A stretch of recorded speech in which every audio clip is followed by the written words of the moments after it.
IT job కోసం చూస్తున్నారా? ఐటీలో కెరియర్ బిల్డ్ చేసుకోవాలనుకుంటున్నారా? అయితే సమాధానం కోడింగ్ ట్యూటర్. నాకు ఒక మన పెద్ద హిట్ ఇచ్చి నువ్వు మళ్ళీ మంచి కామెడీలు చెయ్యి అనేది నాకు అర్థమైంది. నా నుంచి ఏం కోరుకుంటున్నారో నాకు బాగా అర్థమైంది. ఇన్ ఫ్యూచర్ అంటే ఇమ్మీడియట్గా నేను చేయబోయే ఫిల్మ్ వచ్చి ఫుల్ లెంగ్త్ కామెడీ నేను ప్లాన్ చేశానండి. అది చేస్తాను నెక్స్ట్. ఇప్పుడు ఫుల్ లెంగ్త్ కామెడీ చేస్తాను. అది ఆడియన్స్ ఇచ్చిన ఒక ఉత్సాహంతో జోష్లో ఫుల్ లెంగ్త్ కామెడీ. నాకు అది సరదా కూడా. సో మీరు కామెడీ అన్నారు కాబట్టి చిన్న జోక్ వేయచ్చండి. మీరు 25th ఇయర్ అన్నారు ఇండస్ట్రీలో, 7 yearsకి మొదలు పెట్టుంటారు కదండి మీరు? లేదండి, జోక్ పర్లేదు, మీరేం చెప్పక్కర్లేదు. అది అందుకే జోక్ వేయచ్చు అని పర్మిషన్ 7 years కదా.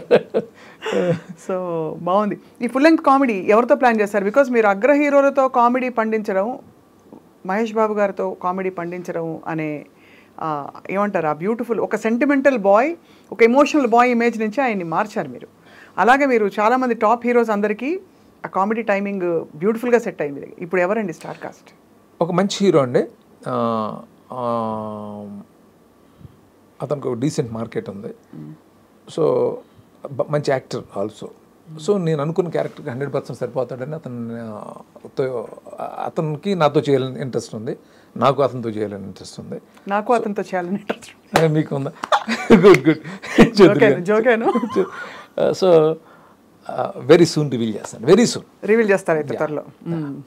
అది ఛాలెంజ్ అండి. కానీ మధ్యలో మీరు బాలయ్య గారిని మిస్ అయిపోయారా? అందరు టాప్ హీరోస్ అందరితో, వెంకటేష్ గారితో చేశారు అందరితో.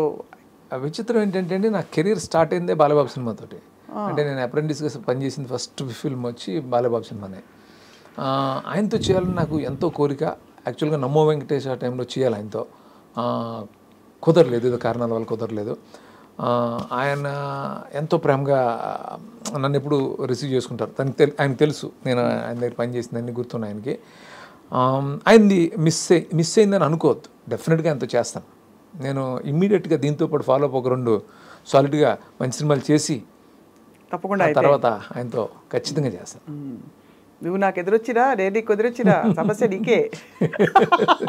ఆ డైలాగ్ మాత్రం వల్ల మేమందరం, అంటే ఆయన బాలయ్య బాబు గారి డైలాగ్ ఎంత ఇష్టం అంటే, ఫ్లోర్లో కాదు మాడేసుకుంటాం మేము ఒకళ్ళ మీద ఒకళ్ళు, డోంట్ ట్రబుల్ ద ట్రబుల్ అనేసి అదోటి.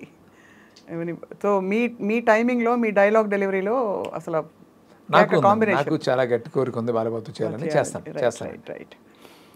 ఇప్పుడైతే మరి ఈ కామెడీ సినిమా మీరైతే ఏదైతే ప్లాన్ చేశారో ఆటోమేటిక్గా విశ్వం తర్వాత అది అమరిపోయిందా? ముందు నుంచి అది ప్లాన్? ముందే అండి, నేను ముందు ఇంటర్వ్యూస్లోనే చెప్పాను. నేను యాక్చువల్లీ విశ్వం రిలీజ్ అవ్వక ముందే చెప్పాను నేను ఏంటంటే ఫుల్ లెంగ్త్ కామెడీ ఒకటి చేయబోతున్నాను. ఎందుకంటే నేను కమెంట్స్లో చూస్తున్నాను, నేను everybody wants that from you, full length comedy కావాలని అంటున్నారు. నా అదృష్టం ఏంటంటే ఇప్పుడు యూత్ నా సినిమాలు కనెక్ట్ అయి ఉండటం, వాళ్ళు ఆలర్ని ఎంజాయ్ చేయటం నాకు ఒక విధంగా నాకు ఒక సపోర్ట్ అది. సో నేనేంటంటే అండి సినిమాల్లోకి వచ్చేసి ఉండటం వల్ల, నేను ఇక్కడే ట్రావెల్ అవుతుండడం వల్ల ఏంటో ఆ కొరతనం నాలో ఇంకా అది ఆల్రెడీ పోలేదు కాబట్టి, సో నాకు అదే ఇష్టం. నాకు కూడా మీకు బాగా వెటకారం అనిపించే 2-3 సన్నివేశాలు చెప్పరా? అంటే మీకు బాగా నవ్వు వచ్చేవి. ఇప్పుడు చూసే రియాలిటీ షోస్ ఒకటి పెట్టేశారు మీరు, అది మన దూకుడులో. అలా కాకుండా మీకు ఏమేమి వాట్ రియలీ మేక్స్ యూ? అన్నీ ఎంజాయ్ చేస్తానండి. డిబేట్లు ఎంజాయ్ చేస్తాను, టీవీ డిబేట్లు అవి కూడా పెట్టేస్తారు. మా మీద అయితే సెటైర్లు ఉండబోతున్నాయి, నాకెందుకో 6 cents చెప్తాను. అంటే ఆ పొలిటికల్ చాలామంది అన్నీ ఎంజాయ్ చేస్తాను నేను, ప్రతిదీ వాళ్ళు మాట్లాడేదంతా ఎంజాయ్ చేస్తాను. అదే కదండి మనకి, అంతే లైఫ్ ఎనర్జీ అదే, అంతే కదా.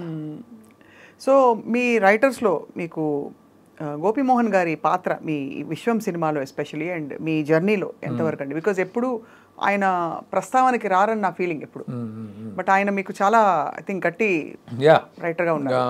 గోపి యాక్చువల్లీ నాకు నా ఫస్ట్ ఫిల్మ్ రిలీజ్ అయినప్పుడు వచ్చాడు, నేను కలిసాడు. అప్పుడు తను నీకోసం టైంలోనే వచ్చి కలిసాడు. ఆ తర్వాత మేము కథ నాగార్జున గారి కోసం చేసాం. అంటే నీకోసం నాగార్జున గారికి నచ్చాను, నాకు డైరెక్షన్ ఆఫర్ చేస్తే మేము ఇద్దరం కలిసి కథ కూడా చేసాం. అప్పుడు అది వర్కౌట్ అవ్వలేదు. నేను ఆనందానికి వెళ్ళిపోయాను, తను వేరే రూట్లో ఏదో వెళ్ళాడు. ఆ తర్వాత అగైన్ మళ్ళీ వెంకీ నుంచి తను తీసుకున్నాను, ఎడిషనల్ స్క్రీన్ ప్లే క్రెడిట్ ఇచ్చి వెంకీలో తనకి దాంట్లో కూర్చోబెట్టుకున్నాను. అక్కడి నుంచి స్టార్ట్ అయింది మా ట్రావెల్. అక్కడి నుంచి మధ్యలో ఏ సినిమా మిస్ అవ్వలేదు, 1 or 2 ఫిలిమ్స్ తప్ప అన్ని సినిమాలు తను చేశాడు.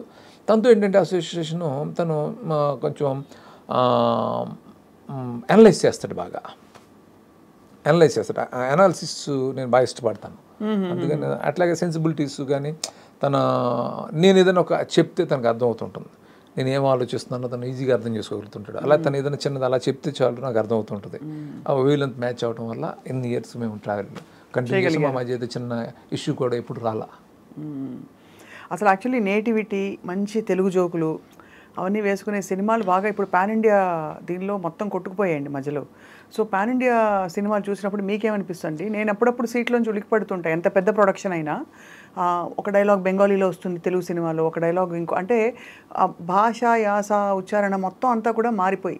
సో ఇప్పుడు మీకు if you have able writers, మంచి రైటర్స్ మీ పక్కన ఉంటే ఆ తేడా ఏం గమనిస్తారు సీను గారు మీరు? డెఫినెట్ పాన్ ఇండియా అనేది నిజంగా జరిగిన ఒక అద్భుతం అండి ఇది. బికాజ్ ఆఫ్ రాజమౌళి గారు ఇది జరిగింది. ఆ తర్వాత కేజీఎఫ్ కానీ చాలా సినిమాలు అలాగా, సలార్ కానీ ఇవన్నీ, పుష్ప ఇవన్నీ, దేవరా, ఎన్నిటికి ఒక అడ్వాంటేజ్ వచ్చిందండి. ఇది నిజంగా చాలా పెద్ద విషయం. అంటే ఏదైనా కూడా అండి కథ, ఆ కథకి ఆ పాన్ ఇండియాకి వెళ్ళి ఆ లక్షణాలు ఉంటే, లేకపోతే ఆ హీరోకి ఆ పొటెన్షియల్ ఉంటే, ఆ సైజు ఉంటే డెఫినెట్గా ఇది ఒక ఆపర్చునిటీ. అందుకని ప్రతి ఫిల్మ్ కూడా పాన్ ఇండియాని మనం ఎక్స్పెక్ట్ చేయకూడదు. లోకల్ సెన్సిబిలిటీస్తో మనం కొన్ని సినిమాలు చేస్తాం. అవును, అదే డిసైడ్ అయిపోవాలి మనం. ఇప్పుడు మన సినిమా చేస్తున్నాం, ఒక కథ చేస్తున్నాం, కథ ఈ కథ మనం ఎవరిని ఏం చేసి చేస్తున్నాం అనేది ఒక క్లారిటీ మనకు ఉంటే కనుక ఆ ప్రకారం వెళ్ళాలి. సో మీరు ఇందాక అడిగింది రకరకాలుగా వస్తున్నాయి అనేది, మరి ఒక ఇంత పాన్ ఇండియాకి స్ప్రెడ్ అవ్వాలి సినిమా అని అన్నప్పుడు చిన్న చిన్నవి అలాంటివి ఉంటాయి. అంటే ఉన్నమాట అయితే వాస్తవం, అంటే ఉంటాయి కదా చిన్న చిన్న నేటివిటీ లేకపోవడం. నేను అంటాను ఒక్కటే, అంటే మనకి అడ్వాంటేజ్ అనేది డెఫినెట్గా ఉందండి. బట్ ఇక్కడ చాలా అర్థం చేసుకోవాల్సిన ఆలోచించండి, ఈ కథకి ఆ పాన్ ఇండియన్ పొటెన్షియల్ ఉందా, ఈ స్టార్కి ఆ పొటెన్షియల్ ఉందా, లేకపోతే ఆ సైజ్ ఉందా, ఇవన్నీ చూసుకుని మనం ప్లాన్ చేయాలి తప్ప ప్రతి సినిమా పాన్ ఇండియా అని అనుకోవడం కుదరదు. కొంచెం అంటే ఒక చిన్న మిడ్ రేంజ్ హీరో కానీ లేకపోతే చిన్న హీరో అని ఎవరిదైనా కూడా పాన్ ఇండియాకి వెళ్ళొచ్చు. ఆ కథలో ఆ పొటెన్షియల్ ఉండాలి. అవును, అది డిసైడ్ అవ్వాలండి. ఇప్పుడు మొత్తం ప్రొడక్షన్ వాల్యూస్ అన్నీ బాగా పెరిగిపోయి, కథలు, స్కేలు ఇవన్నీ పెరిగిపోయి, ఎక్కడో ఇదివరకు హీరో సెంట్రిక్గా ఉండే సినిమా ఇప్పుడు మొత్తం అంతా కూడా సినిమా సెంట్రిక్ హీరో అయిపోయారు. అంటే even in some of the biggest recent సినిమాలు.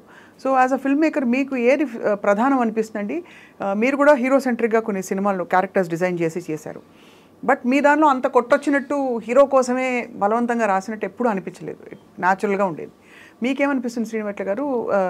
ఏది ప్రధానం ఇప్పటి రోజుల్లో సినిమాకి? కథ ఆత్మ, ప్రొడక్షన్ ఆత్మ, టెక్నికల్ వాల్యూస్ ఆత్మ, సంగీతం, వాట్ ఈస్? ఎప్పుడు కథనండి, కథే ఫస్ట్ కథ తర్వాత ఆ కథకి ఒక హీరో ఒక తన ఇమేజ్ ఒకటి యాడ్ అవుతుంది. ఆ తర్వాత ప్రతిదీ కూడా టెక్నికల్గా ఆ సినిమాని కొన్న బడ్జెట్ని బట్టి అంత బాగా తీసుకెళ్ళాలి. ఇవన్నీ ఇంపార్టెంట్. ప్రొడక్షన్ ఇంపార్టెంట్, ప్రమోట్ చేసే ప్రొడ్యూసర్స్ ఇంపార్టెంట్, అన్నీ కలెక్టివ్గానండి. అవును కరెక్టే. సో అన్నీ కలగలిసి దానికి తగ్గట్టుగా ఉండే ప్రొడక్షన్ అయితే అది ఆడియన్స్కి నచ్చి అది. ఎగ్జాక్ట్లీ అండి. మీరు ఈ మధ్య చూసిన సినిమాలలో మీ సినిమాలు కానివి, what did you like the most? చాలా సినిమాలు ఉన్నాయి కానీ ఇమ్మీడియట్గా ఇన్స్టెంట్గా అడిగితే మనం కూడా చెప్పాను నేను, మహారాజా అనే ఫిల్మ్ నాకు చాలా బాగా నచ్చిందండి. విజయ్ సేతుపతిది. అంటే స్క్రీన్ ప్లే చాలా టెరిఫిక్గా చేశారు. జనరల్గా కొరియన్ ఫిల్మ్ లాగా ఉంటుంది అది. మన ఇండియన్ ఫిల్మ్స్లో మన సౌత్ ఫిల్మ్ అంత బాగా చేశారు. చాలా నచ్చింది నాకు ఆ సినిమా. పొన్నియిన్ సెల్వన్ మీకు అర్థమైందండి? అర్థమైంది. అర్థం అంటే కొంచెం చిన్న ఉంటే ఆ పేర్లు ఎక్కువ. అంటే నిజంగా ఆడియన్స్కి చాలా టైం పట్టింది. It's beautiful production. అవునండి. కానీ ఆ రాజుల పేర్లు హిస్టరీ పాఠం కొంచెం కూడా వాళ్ళకి, తమిళ వాళ్ళకి అందరికీ వాళ్ళకి తెలుసు కాబట్టి ఆ హిస్టరీ వాళ్ళకి ఈజీ ఉంటుంది. మనకు కొంచెం కొత్త కదండి ఇవన్నీ. మనకు ఆ హిస్టరీ తెలియనప్పుడు ఆ పేర్లు కొంచెం బట్ ఇట్స్ గ్రేట్ డైరెక్టర్ ఆయన.